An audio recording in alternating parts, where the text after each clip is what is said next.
Hello YouTube, this is Eli again coming at you from my reef tank. Um, for these next few episodes, I'm just gonna say videos that I'm uploading, not episodes. I'm gonna do a few reviews of things that I've added to my tank, equipment wise. For the first one, I'm gonna do the Neptune Apex system, as you already know. This is the controller display. Can't really get it to show what it says. Oh, there we go. Now, what aquarium controller is basically, it's a computer. It's a brain for your system.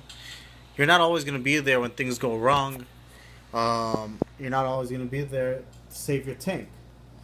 How it basically works, let me show you inside my cabinet here, is you have the controller, which is right over here, which is the main computer of the Apex.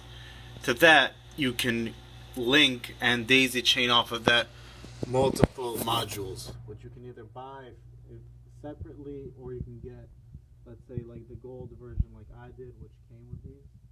Well, it came with one of them. It came with the PM2.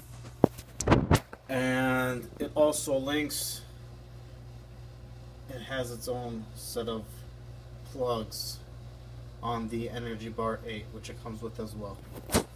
Now, what this basically does is, well, let's take a look at the Energy Bar first. You hook up things like heaters, chillers, fans, pumps into your Energy Bar, and then you get to program that Energy Bar outlet, each outlet separately, to turn on or off according to what you decide. For instance, my heater has its own temperature here. It's saying that it's 79, even though that's about a degree off. I keep it on, let's say, between 77 to 80, just so it will stay on and won't keep resetting itself. But the second it reaches above 80 degrees, it will shut that heater off. There will be no power to it, so it won't be able to overheat my tank. And then I have my fan. I have the Tunzi Aqua Wind fan right here, which I'll do a review about later. The second my temperature rises to 78.6, I think it is, that fan will kick on. Which is great because I don't have to get a chiller for now. Even though my apartment is pretty warm and it's only June, for now I don't see a reason to get a chiller. And it doesn't deplete my auto top-off reservoir if I would just leave the fan on all the time, and then I just keep on having to fill up water to battle the water's been evaporating, and at one point it will reach a cool temperature, and then my heater will kick on. Then they'll just be battling between them. So instead, my heater kicks on when it needs to, and my fan kicks on when it needs to. If we're already talking about the fresh water that's being dumped in, to make sure that your auto top off, as an added safety precaution, that your auto top off isn't just dumping all the water into it because it's got stuck in the on position, the pump. Your Neptune Apex can shut off that pump if you plug it into it, and say if my salinity is getting too low, shut off that auto top off pump. And you can set it to alert you. It can text you. It can email you about these problems. It can set off an alarm in your apartment or your house to let you know that there's something wrong. For any reason, for the temperature, for the salinity, for the ORP, for the pH, whichever you decide. Now, if you could see them up here, I have all my probes up here. Starting from the left is a temperature probe. Then there is the salinity probe. And I think the red's the pH and the blue is the ORP. Basically, it monitors your tank all the time, 24/7, and you have the option to go into your app or the website and see what's going on with your tank. Now, let's look over here at my phone. Pull it up. Got app, the Apex Fusion.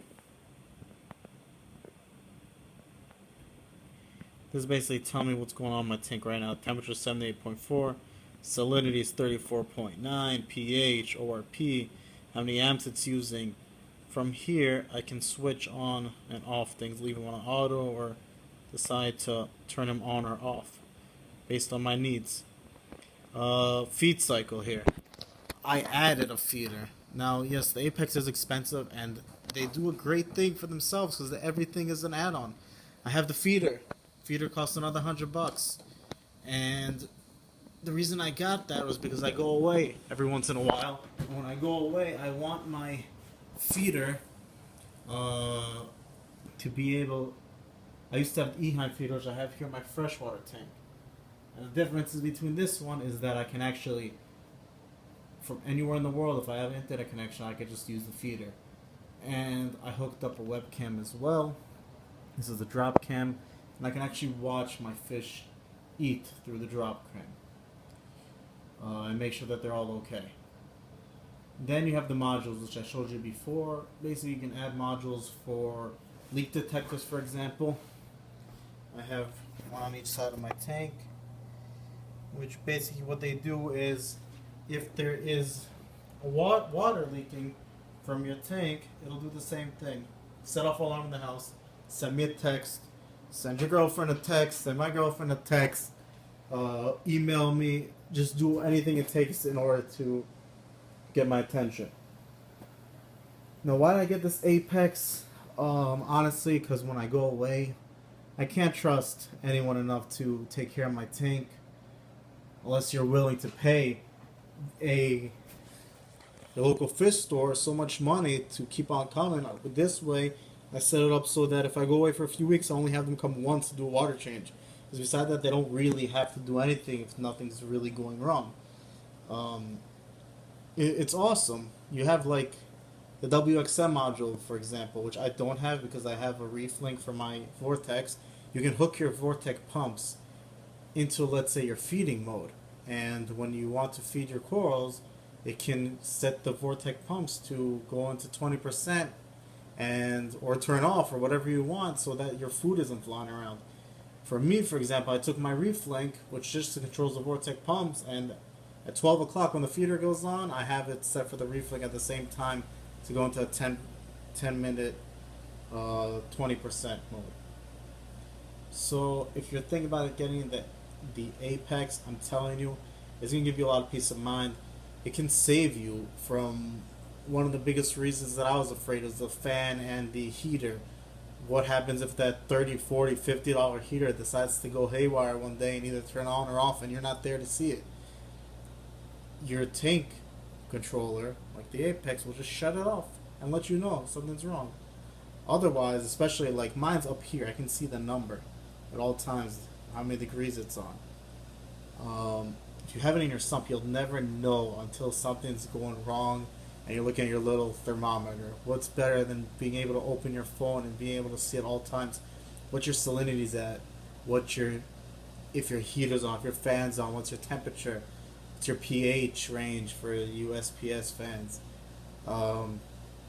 Yeah, I just think that after getting it, even though I spent, I don't know, say $1,000 on this system, I just don't think anything else is gonna be a peace of mind like this. So if you're on the fence, I'm telling you, get it. Even if you don't want to get the Apex, you can get a different controller that's cheaper. I just wanted to go all out and get the one that would text me and email me. I'm not sure what other controllers do as much. I just know that I wanted to get the best of the best for my tank, because if I'm putting the best of the best, let's say with corals in and fish and all this time and money, I may as well have the best taking care of it. Thank you.